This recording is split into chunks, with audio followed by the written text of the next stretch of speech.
À Chamonix, on me parlait de Marmier, à Briançon, on me parlait de Marmier.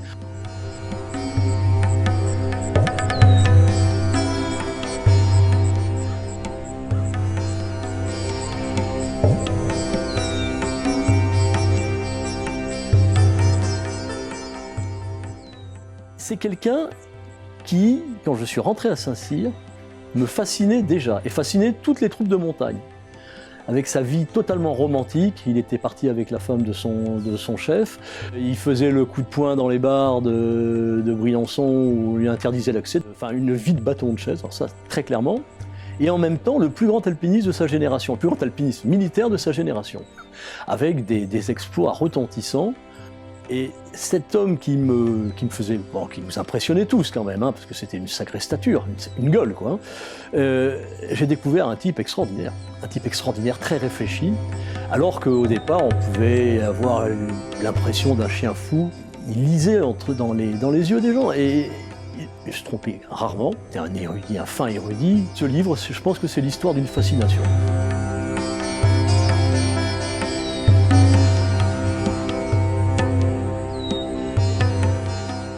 Énormément de premières, de courses très difficiles.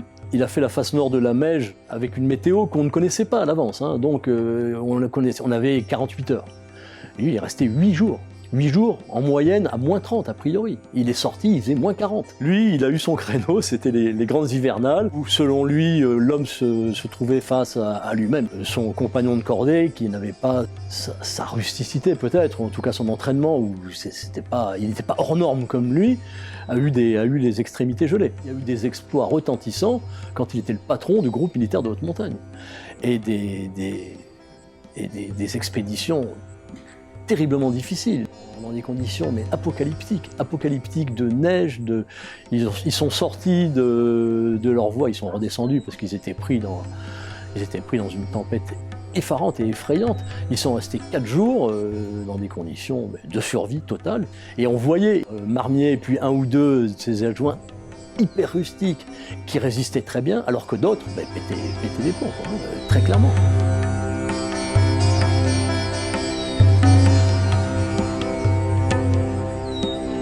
C'est quelqu'un qui allait au bout de ses possibilités. L'Everest, c'était la première grande expédition avec les Chinois, justement, c'était donc l'Everest, le Chomolungma, côté donc chinois. C'était une énorme opération, ça avait été lancé donc par Giscard d'Estaing. C'était la deuxième opération bilatérale avec la Chine depuis son ouverture, quoi. Il avait tout méticuleusement préparé, mais ils ne sont pas allés au sommet, ils ont échoué.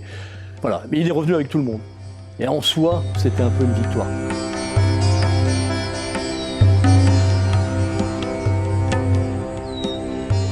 Il y a quelque chose que je n'avais pas initialement pris en compte, c'est le sens de l'organisation. On pourrait dire, quel est le rapport entre le sens de l'organisation et la survie? Alors Marmier, il faut revenir à ses débuts en fait d'élève officier quand il était à Saint-Cyr. Il sortait sa petite poêle, son petit réchaud, il faisait cuire ses œufs au plat, pendant que les autres mangeaient minablement leur bolino et leur assaisonné d'un peu d'alcool et fumant leur gauloise. Et ça a marqué des gens qui m'en ont parlé, ils m'ont dit, mais pour moi c'était l'exemple de l'organisation de Marmier. Marmier préparant l'éperon Cros, il n'avait rien laissé au hasard au niveau des guêtres, au niveau de ses lunettes, parce qu'il avait des lunettes, alors c'était un poème, ces grandes lunettes carrées, c'était très problématique. Mais alors il avait 2 ou 3 attaches, c'était un rituel d'organisation qui lui permettait de toujours être prêt au moment où.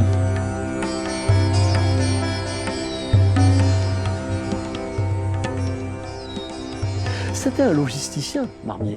D'ailleurs, la logistique, mais c'est capital pour la survie. À une époque, il travaillait avec ASO, on lui avait confié la logistique du Dakar. Il a pris la succession du raid blanc, puis il a créé le raid d'or, et une fois encore, dans ces raids qu'il avait créés, ce qui marquait, c'était cette organisation sans faille. Pour moi, c'est consubstantiel de la survie.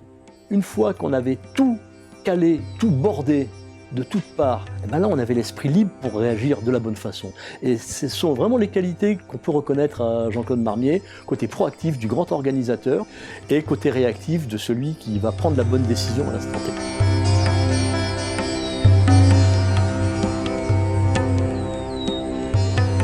Si vous vous êtes convaincu d'avoir parfaitement organisé votre affaire, déjà vous êtes un petit peu moins saisi par le stress. Et quand il y a eu l'accident terrible avec 3 morts dans les cordées en dessous de lui, il a réagi au quart de tour. Il ne s'est même pas posé de questions, il y avait 2 survivants, accrochés dans la paroi, et il est monté tout de suite comme un dératé, essayer d'établir la liaison radio pour faire venir les hélicoptères.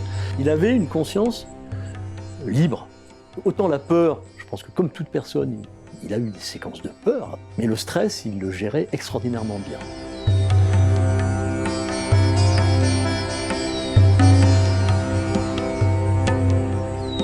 Se lancer dans la haute montagne où il y a tout un tas de savoir-faire qu'il faut acquérir, c'est absolument pas l'aventure, c'est du suicide. Donc pour moi, c'est no way, aucun intérêt. Il existe justement des épreuves qui sont un petit peu balisées, qui permettent de tâter un peu l'aventure. Pour en revenir à Marmier justement, il a été cofondateur de l'Ultra Trail du Mont Blanc. Bon, alors ça c'est une course en montagne qui est quand même assez balisée, c'est pas que l'aventure, mais il y a une course, c'est la petite trotte à Léon. Alors, c'est pas du tout une petite trotte, c'est une horrible trotte, plus de 300 km, 28 000 mètres de dénivelé, pour l'édition la plus difficile. Et c'est une course en totale autonomie. Marmier a voulu la faire évoluer à sa main pour faire découvrir aux gens l'aventure, la haute montagne, l'aventure, sans être des spécialistes de la montagne, par exemple.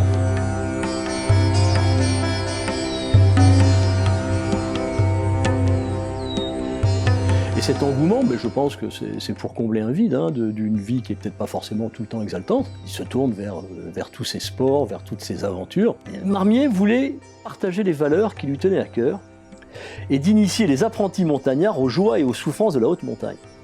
Et on peut dire de l'aventure aussi, de leur permettre de se révéler dans la difficulté et de s'épanouir en la surmontant. Solitude des équipes sans assistance, immergé dans un monde hostile, âpre, fait d'éboulis et de pentes vertigineuses, perdu de nuit dans le brouillard, l'orage parfois. Extrême fatigue qui fait tomber les masques et impose la sincérité. Solidarité qui balaye les égoïsmes et donne la force d'avancer coûte que coûte. Obligation de faire des choix, de prendre des décisions. L'esprit plus fort que le corps. Compte tenu de ma déformation militaire, on pourrait résumer tout cela par entraînement difficile, guerre facile. À bientôt.